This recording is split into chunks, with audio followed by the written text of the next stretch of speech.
사랑하는 성도 여러분, 우리는 헌신 예배에 다른 어떤 본문이 아니라 여전히 하나님의 말씀을 통해서 우리는 도전을 받기를 원합니다. 무엇으로 우리가 도전을 받겠습니까? 무엇으로 생명을 찾겠습니까? 가문 날에 그 여름에 딱 한 가지만 있으면 되는 것입니다. 그 목마른 영혼에 냉수 한 그릇이면 족한 것입니다. 그 순간에는 다른 게 필요가 없습니다. 우리 영혼에 진정한 필요한 것은 하나님의 말씀입니다. 말씀을 통해서 우리가 도전을 받고, 말씀을 통해서 소망을 받고, 세상의 그 모든 것은 순간적인 이루입니다. 그러나 하나님의 말씀은 어제나 오늘이나 영원토록 동일하시고 정말로 우리 영혼에게 냉수와 같이 생명으로 와닿는 것입니다.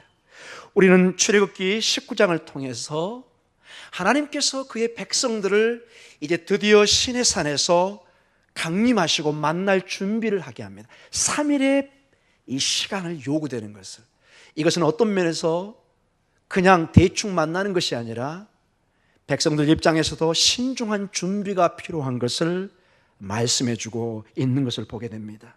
3일 동안에 그들은 모세를 통해서 그들의 삶을 거룩하게 준비해야 되고, 구체적인 내용을 보면 옷을 빨아서 모든 어떤 마음가짐과 몸가짐을 준비하고, 심지어는 부부들이 성적인 관계까지도 마치 금식을 하듯이 절제를 시켜서 모든 삶이 하나님의 그 왕이신 하나님께서 그의 백성들에게 내려오는 것을 준비케 하는, 마치 결혼식 직전에 신부가 신랑을 준비하고 모든 준비가 온 가족과 식구들이 한 그 행사를 위해서 준비하듯이 이제 신랑 대신 여호와 하나님이 시내산에서 강림하시고 신부된 이스라엘의 백성이 준비하는 모습을 보게 됩니다. 드디어 19장 16절에서 25절, 오늘 우리가 보는 본문은 그 신랑 되신 하나님이 강림하십니다. 약속대로 오십니다. 대개 하나님은 저 높은 곳에 계시고, 그리고 하나님의 사람들, 특별히 선자를 통해서 말씀하시지만, 구약의 특별히 출애굽기에는 정말로 두렵고 떨리는 일이지만 그분이 직접 눈앞에 나타나기 시작합니다. 오늘 19장 16절에서 19절 말씀을 우리가 다시 한번 주목해서 보도록 하겠습니다. 같이 읽겠습니다. 16절에서 19절 말씀까지입니다. 시작. 셋째 날 아침에 우레와 번개와 빽빽한 구름이 산 위에 있고 나팔 소리가 매우 크게 들리니 진중에 있는 모든 백성이 다 떨더라. 모세가 하나님을 맞으려고 백성을 거느리고 진에서 나오매 그들이 산 기슭에 서 있는데 시내산의 연기가 자욱하니 여호와께서 불 가운데 거기 강림하심이라. 그 연기가 옹기가마 연기같이 떠오르고 온 산이 크게 진동하며 나팔 소리가 점점 커질 때 모세가 말한즉 하나님의 음성으로 대답하시더라. 아멘. 이제 이 시내산, 어떤 면에서 지금도 그 어딘가에 있겠죠. 정확하게 시내산이 어딘지는 잘 모릅니다. 그러나 이 산 자체가 거룩한 것이 아니라 하나님의 임재가 임하기 때문에, 하나님이 함께 하시기 때문에 그것이 거룩하게 됩니다. 이 교회도 이 건물 자체가 거룩한 것이 아니라 우리 주의 성령이 임하시기 때문에 거룩한 장소가 되는 것입니다. 우리가 잘났고 우리가 거룩한 존재가 아니라 성령께서 우리에게 성전으로 대신 우리 몸을 성전 만드시고 주님이 성령을 통해서 우리 안에 임재하시기 때문에 우리를 성도라고 말하는 것입니다. 세상 사람들에게 가서 나는 세인트다, 성도가 영어로 세인트입니다, 미친놈 취급받습니다. 여러분, 여성들은 차마 제가 부르지 않겠습니다. 세상 사람은 도무지 이해할 수가 없습니다. 그러나 하나님의 눈은, 오늘 본문을 통해서 보면은 우리는 하나님을 통해서 거룩한 산, 거룩한 예루살렘, 거룩한 시온, 거룩한 백성, 성도라 칭함을 받습니다. 하나님이 말씀하시면 됩니다. 아멘. 세상 그 누구도 인정하려도 괜찮습니다. 하나님이 인정하시면 됩니다. 사랑하는 성도 여러분, 주님이 성도라 부르시면 성도인 것입니다. 나의 주인께서 내 사랑하는 딸아, 내 아들아, 너는 내 것이다, 너는 내 사랑하는 신부이다, 내 성도이다, 아멘인 것입니다. 우리는 그저 감사한 마음으로 그것을 받아들이는 것입니다. 근데 오늘 이 본문을 통해서 보면은 우리가 좀 더 집중해서 봐야 되는 것이 이게 간단한 결혼식이나 만남이 아닌 것을 보게 됩니다. 어마어마한 떨림과 두려움이 수반되는 것을 보게 됩니다. 성경에서 이것을 더럽고 경이로운 경외의 삶인 것을 보게 됩니다. 구체적으로 여러분 16절을 봐보십시오. 셋째 날 아침에 뭐가 일죠? 우레와 번개와 빽빽한 구름이 산 위에 있고 나팔 소리가 매우 크게 들리니 진중에 있는 모든 백성이 다 떨기 시작합니다. 이게 그냥 음악 소리 정도가 차원이 아니라 정말로 캄캄한 지역에 먹구름이 오면서 심하게 번개가 칠 때 우리도 두려움을 느낍니다. 저도 어렸을 때 들녘을 걷다가 그게 벼락이 치면은 이거 벼락 맞다가 죽는 거 아닌가 할 정도로 심각한 위협을 느낄 때도 있습니다. 실제로 남아공에 제가 있을 때 운동선수들이 경기장에 운동을 하다가 벼락을 맞아 병원에 가는 그런 저희 학교 학생들도 몇 번 제가 보았습니다. 그리고 출애굽기 19장 18절에 이런 식으로 계속됩니다. 하나님의 임재 시내산의 연기가 짤막합니다. 여호와께서 불 가운데 거기 강림하심이라. 그 연기가 옹기가마 연기같이 떠오르고 온 산이 어떻게 되죠? 크게 진동합니다. 지진이 일어나기 시작합니다. 감히 우리가 어떻게 할 수 없는 하나님의 임재 강림의 두려움을 동반하고 있습니다. 이건 전형적으로 고대 문헌의 이런 것들은 신의 임재를 의미합니다. 이 어떤 면에서 우리 결혼식의 빵빠레와 같은 것입니다. 번개 치는 소리와 우레소리가 우리의 결혼식을, 하나님과 이스라엘 백성의 결혼식을 축하하듯이, 그러나 우리는 연약한 존재이고 이 번개와 우레에 우리가 감히 그 차원을 갈 수 없는 우리의 연약한 존재이기 때문에 우리에게는 두려움이 있는 것을 보게 됩니다. 그래서 19장 16절의 하반절에 진중에 있는 모든 백성이 다 떨기 시작합니다. 여기서 떤다는 히브리 원어는 덜덜덜덜 떠는 걸 얘기합니다. 그냥 이게 무섭다 영화 보다가 이런 차원이 아니라 정말 내 영혼이 쉐이큰 막 이렇게 떠는 것입니다. 그 피조물이 전능자 앞에 그 존엄 앞에 느끼는 위험, 경외, 그 떨림을 얘기하고 있는 것입니다. 우리의 자세도 때론 두려움과 떨림으로 주님의 임재의 강림을 기다려야 할 것입니다. 물론 하나님은 우리에게 가까이 계십니다. 친구처럼 부모처럼 가까이 할 수도 있습니다. 그러나 하나님의 속성 자체가 우리가 감히 함부로 할 수 없는 창조자의 모습이 있는 것을 구약을 통해서 말씀해 주고 있습니다. 이러한 온 땅이 흔들리고 번개치며 천지가 개벽하는 모습은 주님께서 다시 재림해 오실 때 그대로 이 모습이 재현되는 것을 보게 됩니다. 우리 주님께서 2000년 전에 오셨지만 다시 오심하여 약속했고, 그 주님이 다시 오실 때 이 파루시아 재림의 순간에 오늘 본문에 나와 있던 내용과 유사한 그러한 자연적인 현상이 있을 것을 말씀해 주고 있습니다. 마태복음 24장 29절과 31절에 우리 주님께서 마지막 때에 있을 현상을 이렇게 말씀하셨습니다. 같이 읽겠습니다. 그날 환난 후에 즉시 해가 어두워지며 달이 빛을 내지 아니하며 별들이 하늘에서 떨어지며 하늘의 권능들이 흔들리리라. 그때 인자의 징조가 하늘에서 보이겠고 그때 땅의 모든 족속들이 통곡하며 그들이 인자가 구름을 타고 능력과 큰 영광으로 오는 것을 보리라. 그가 큰 나팔 소리와 함께 천사들을 보내리니 그들이 그의 택하신 자들을 하늘 이 끝에서 저 끝까지 사방에서 모으리라. 조금만 단어를 바꿨을 뿐이지 거의 유사한 하나님의 강림과 예수 그리스도의 재림의 모습이 너무나 유사한, 절대로 우리가 간과할 수 없는, 그리고 모른다 할 수 없는 명확하게 우리 눈에 어떤 심각한 자연의 현상이 있을 것을 말씀해 주고 있습니다. 이것은 동일하게 예수님의 제자인 베드로도 종말에 있어야 될 내용을 교회에 경고하면서 이런 말씀을 주셨습니다. 베드로후서 3장 8절에서 13절에 이런 말씀으로 재림의 때를 묘사하고 있습니다. 같이 읽겠습니다. 사랑하는 자들아, 주께는 하루가 1000년 같고 1000년이 하루 같다는 이 한 가지를 잊지 말라. 주의 약속은 어떤 이들이 더디다고 생각하는 것 같이 더딘 것이 아니라 오직 주께서는 너희를 대하여 오래 참으사 아무도 멸망하지 아니하고 다 회개하기에 이르기를 원하시느니라. 그러나 주의 날이 도둑같이 오리니 그날에는 하늘이 큰 소리로 떠나가고 물질이 뜨거운 불에 풀어지고 땅과 그 중에 있는 모든 일이 드러나리로다. 이 모든 것이 이렇게 풀어지리니 너희가 어떠한 사람이 되어야 마땅하냐? 거룩한 행실과 경건함으로 하나님의 날이 임하기를 바라보고 간절히 사모하라. 그날에 하늘이 불에 타서 풀어지고 물질이 뜨거운 불에 녹아지려니와 우리는 그의 약속대로 의가 있는 곳인 새하늘과 새 땅을 바라보도다. 여러분, 이것은 우리가 적은 내용이 아니고 예수님과 예수님의 제자인 베드로가 직접 교회에게 쓴 편지의 내용입니다. 예언의 말씀입니다.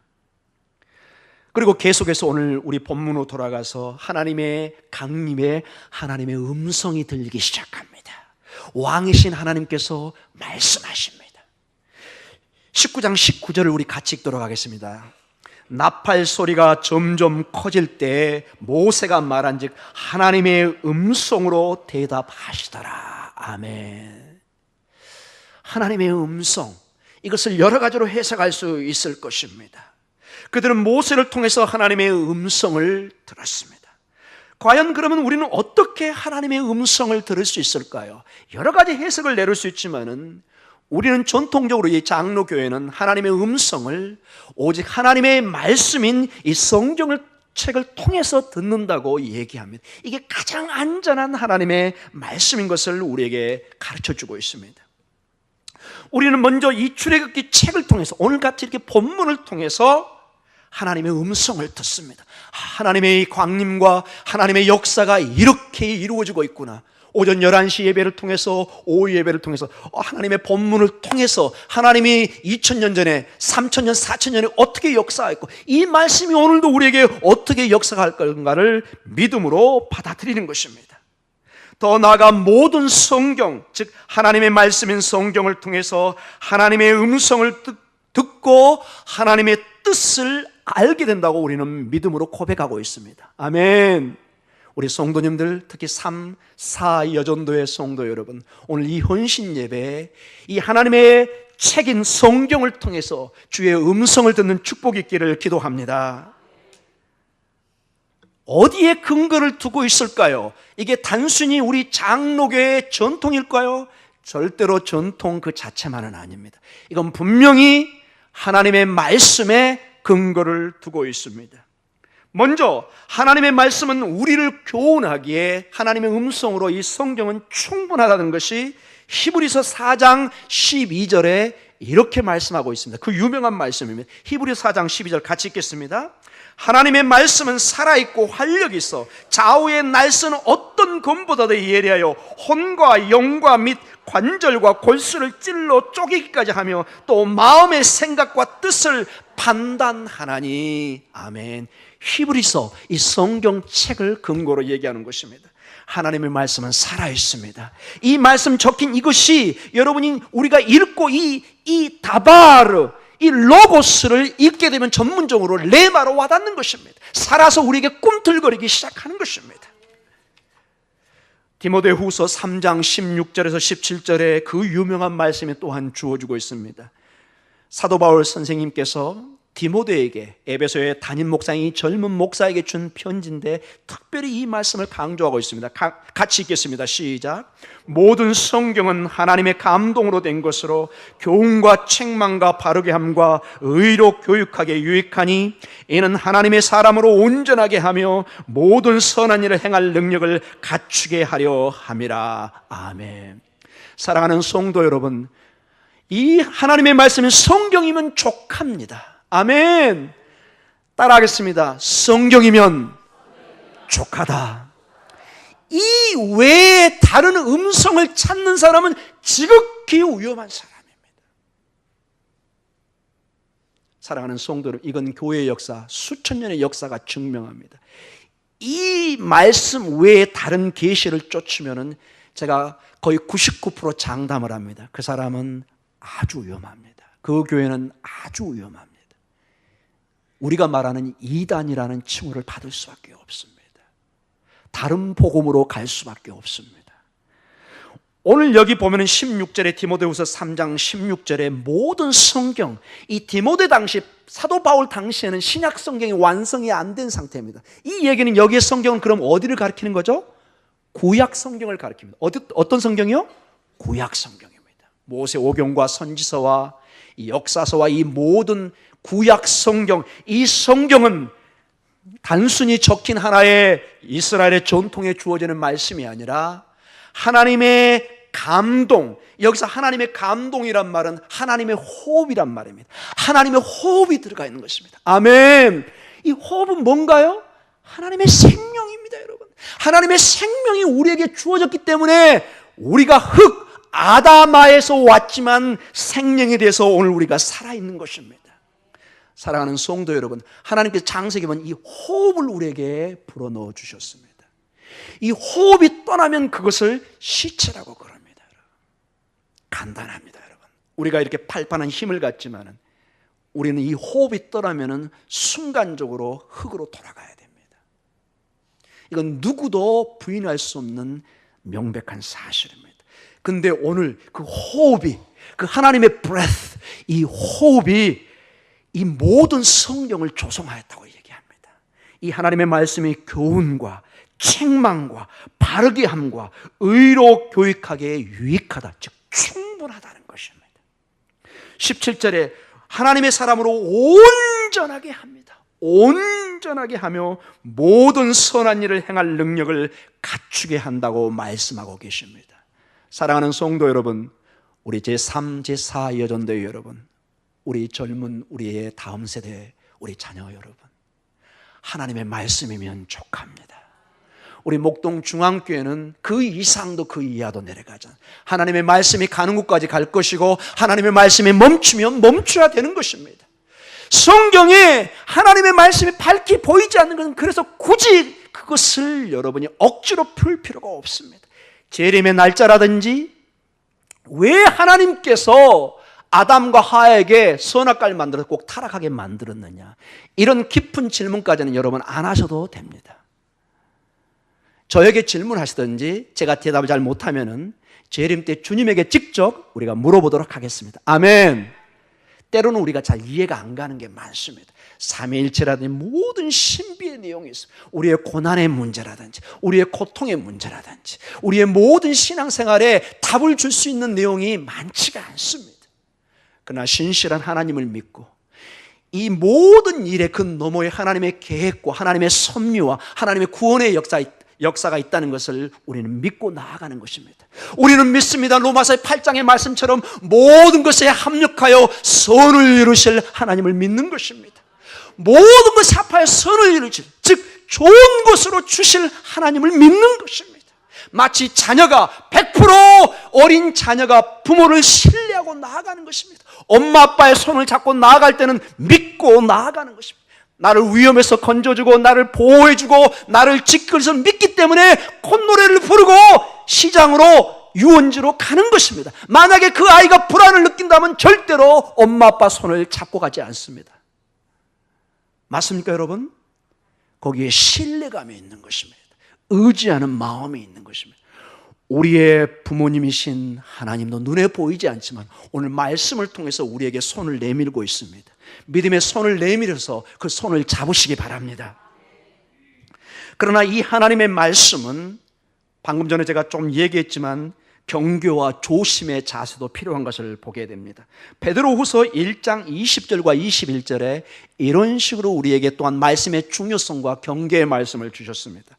같이 읽겠습니다. 먼저 알 것은 성경의 모든 예언은 사사로이 풀 것이 아니니 예언은 언제든지 사람의 뜻으로 낸 것이 아니요 오직 성령의 감동하심을 받은 사람들이 하나님께 받아 말한 것임이니라. 아멘.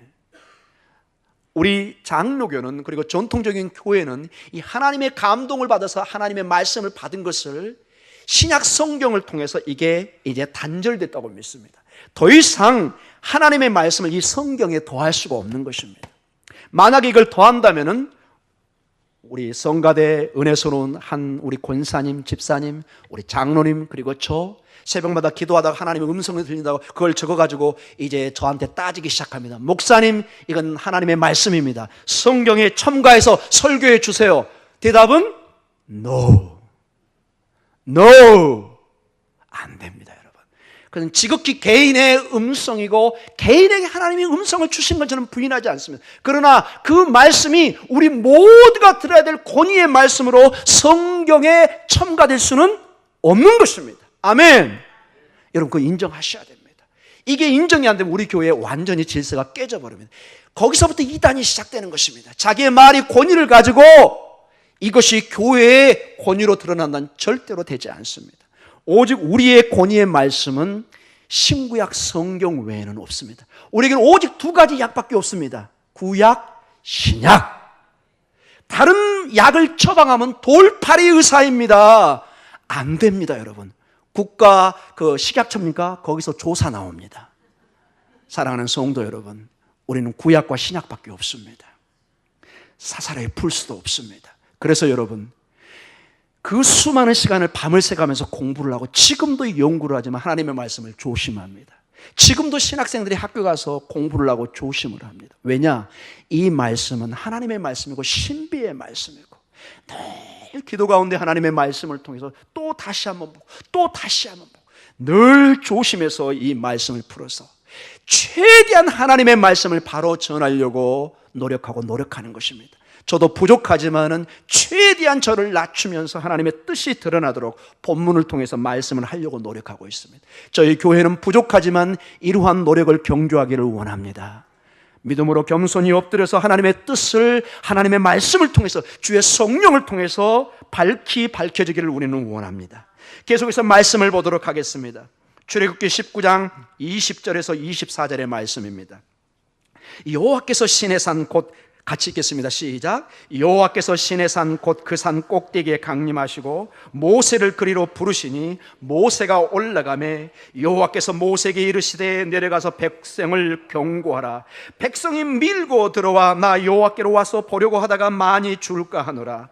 또 여호와께 가까이 하는 제사장들에게 그 몸을 성결히 하게 하라. 나 여호와가 그들을 칠까 하노라. 모세가 여호와께 아뢰되 주께서 우리에게 명령하여 이르시기를 산 주위에 경계를 세워 산을 거룩하게 하라 하셨사온즉 백성이 시내산에 오르지 못하리이다.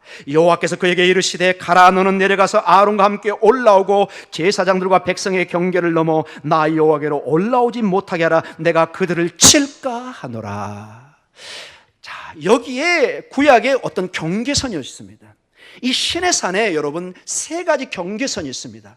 제일 첫째는 백성들이 나아갈 수 있습니다. 그 다음 중간 단계는 제사장까지 나아갈 수 있습니다. 그냥 마지막 단계는 누구만 올라가야 되죠? 모세만이 올라가야 됩니다. 이게 정확히 나중에 우리가 레위기를 공부해 가면은 이 성전의 구조가 삼중 구조로 되어 있습니다. 일반 백성이 들어가는 곳, 제사장이 들어가는 곳, 마지막 지성소에는 대제사장만 1년에 딱 한 번 들어갑니다. 이것이 이미 이 시내산에 이 경계가 주어지는 것을 보게 됩니다. 한마디로 오늘 우리 주님은 모세를 통해서 말씀하십니다. God is dangerous. 하나님은 위험한 분이시라는 것입니다. 우리의 신랑이신 하나님은 구약을 통해서 보면은 우리가 절대로 함부로 할 수 없는 그런 때로는 위험한 하나님인 것을 말씀해 주고 있습니다. 21절에 단어가 반복됩니다. 죽을까 하노라. 22절에 성결케 하라. 그들을 칠까 하노라. 23절에 시내산에 오르지 못하리라. 24절에 경계를 넘어오는 자에게는 하나님이 칠까 하노라. 즉 죽이시겠다는 것입니다. 어떻게 하나님, 이러한 하나님께 우리가 가까이 나아갈 수 있겠습니까? 우리가 절대로 함부로 가까이 하거나 대할 수 없는 분인 것을 분명히 말씀하고 계십니다. 어떻게 이러한 어떤 딜레마, 하나님을 가까이 해야 사는 우리가 하나님을 가까이 하기에는 너무 위험을 가지고 있는 하나님에게 우리는 어떻게 해야 되겠습니까?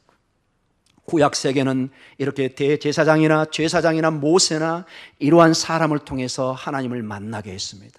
일반 백성은 단 한 번도 지성소에 들어갈 수가 없습니다. 이건 허락되지 않았습니다. 사랑하는 성도 여러분, 그런데 이 구약 시대가 지나고 신약 시대에 하나님의 은혜의 문이 열리기 시작합니다. 우리 주 예수 그리스도를 통해서 우리가 만인 제사장이 되어서 지성소에 들어가 주의 보좌로 나아갈 수 있는 은혜를 힘입었습니다. 아멘. 여러분 가슴이 별로 떨리지가 않으시죠 지금?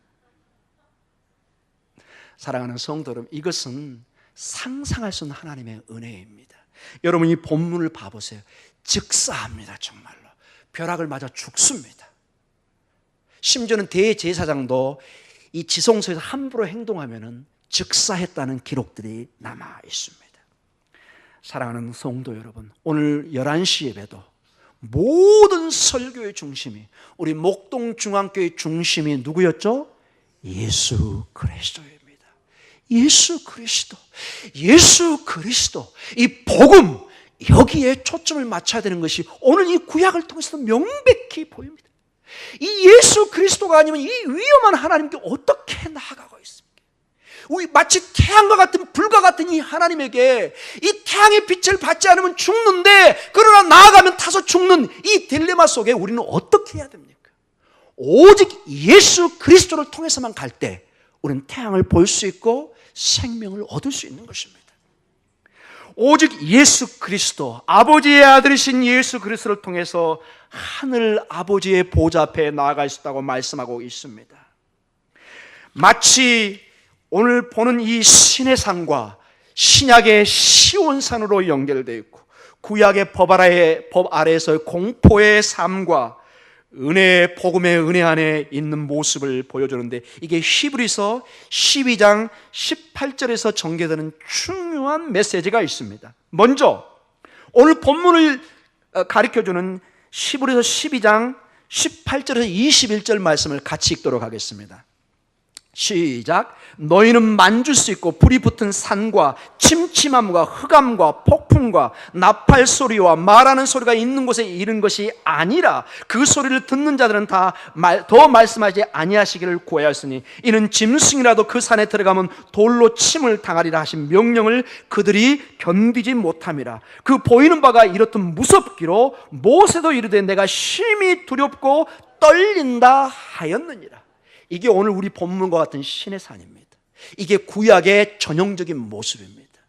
여기에 머물러 있다면 그 누구도 지금 우리는 덜덜덜 떨면서 예배를 드려야 됩니다. 물론 떠는 것이 꼭 나쁜 것만은 아니지만, 이렇게 불안한 가운데 하나님을 어떻게 우리가 지속적으로 섬길 수 있습니까? 자, 여기에 끝나는 것이 아니라 계속해서 히브리서 12장 22절에서 24절, 시온산의 축복, 복음의 은혜 안에 감격을 얘기하고 있습니다. 21절부터 같이 읽겠습니다. 시작. 그러나 너희가 이룬 곳은 시온산과 살아계신 하나님의 도성인 하늘의 예루살렘과 천만 천사와 하늘에 기록된 장자들의 모임과 교회와 만민의 심판자이신 하나님과 및 온전하게 된 의인의 영들과. 자, 24절 중요합니다. 시작. 새 언약의 중보자이신 예수와 및 아벨의 피보다 더 나은 것을 말하는 뿌린 피니라. 아멘. 아멘. 아멘. 새 언약의 중보자인 예수의 피. 과연 무엇이 이토록 구약의 그 모습과 신약의 이것을 다르게 만듭니까? 무엇입니까, 여러분? 이 절대적 공포와 떨림에서 은혜와 자비로 나아갈 수 있게 하는 그 근거가 무엇을 근거로 하고 있습니까? 그것은 오직 예수 그리스도와 십자가의 보혈 때문인 것을 분명히 히브리서는 말씀해 주고 있고, 수천 년이 지난 우리 교회는 오늘도 이것을 믿음으로 받아들이고 선포하고 있는 것입니다. 24절에 새 언약의 중보자이신 예수와 및 아벨의 피보다 더 나은 것을 말하는 뿌린 피라고 말씀해 주고 있습니다. 사랑하는 성도 여러분, 특별히 제3, 제4 여전도의 여러분, 히브리서 기자는 우리에게 동시에 종말의 경고를 주고 있습니다. 이 헌신을 다짐하는 저희들이 무엇을 중심으로 헌신을 생각해야 되겠습니까? 이 주님을 우리가 가슴에 받아들이고 다시 오실 주님 마라나타의 신앙을 두려움과 떨림으로 우리는 회복해야 될 것입니다. 우리가 만약 예수님을 거절하면 우리는 숨을 곳이 없으며 영원한 심판의 자리에 이를 것을 말씀해 주고 있습니다. 이 은혜를 예수 그리스도 안에서 아버지의 아들을 통해서 보여주고 있는데, 마치 종교 지도자들인 바리새인들처럼 하나님을 가장 바로 섬겼다는 그들이 정작 생명이 왔을 때 이 빛을, 생명을 거절하는 것을 보게 됩니다. 그래서 히브리서 12장 25절과 26절에 종말의 때 이런 식으로 우리에게 경고와 위로의 말씀을 주고 있습니다. 같이 읽겠습니다. 시작. 너희는 삼가 말씀하신 일을 거역하지 말라. 땅에서 경고하신 일을 거역한 그들이 피하지 못하였거든. 하물며 하늘로부터 경고하신 일을 배반하는 우리일까 보냐. 그때는 그 소리가 땅을 진동하였거니와 이제는 약속하여 이르시되 내가 또 한 번만 하늘도 진동하리라 하셨느니라. 아멘. 여러분, 같은 본문에 지금 히브리서의 12장에 신의 상과 시온상과 주님의 오신의 종말의 경고가 나와 있습니다. 예수 그리스도는 이미 2000년 전에 우리에게 주어졌고, 아니 구약에 약속되어 있고 이제 우리에게 주어지고 약속으로 또한 주어지고 있습니다. 이 주님을 기다리는 우리의 자세가 때로는 두려움과 떨림으로 이 주님을 마치 도둑이 언제 올까 알지 못하는 가운데 늘 깨어서 기도하는 그러한 우리의 삶이 필요한 것을 보게 됩니다. 두려움이 아니라, 구약에서 말하는 그런 차원의 두려움이 아니라 정말로 주님을 사랑하는 가운데, 그분을 내가 존경하기 때문에, 그분을 사랑하기 때문에, 그분을 우리가 높이기 때문에 그러한 가운데 나오는 존경의 두려움을 가지고 마라나타의 신호와 승리에 가는 제3, 제4 여전대가 되기를 축복하며 기도합니다. 사랑하는 성도 여러분, 그리고 오직 예수 그리스도밖에 없습니다. 오직 예수 그리스도만이 우리의 희망이요 하나님께 나아갈 수 있다는 것을 다시 한번 우리가 선포하며 그리스도 안에 이 가을에 충만한 축복이 임하기를 축복하며 또 축복하며 기도합니다. 기도하겠습니다.